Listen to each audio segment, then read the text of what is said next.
আমরা সবাই ভেবেছিলাম যে ধানমন্ডি লেকের ভিতরে হয়তো একজনকে ধরতে পেরেছে, এরকম আওয়াজ বুঝতে পেরে দেখেন কত মানুষ বের হয়েছে। অর্থাৎ মধ্যরাত, এখন 3:30টার উপরে বাজে।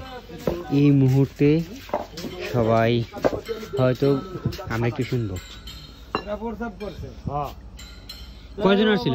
ওদিক কইলো বলে ভাই দেখেন উনি আমারে জিগায় যে আপনাদের জিগাইছেন নালিশ দিল না দুইটার ধারে, তারা কি কইছে? তারা কিছু কয় না মারে।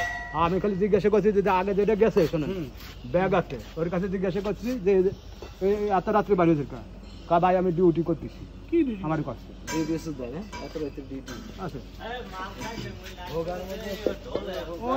শুনতে পেলেন?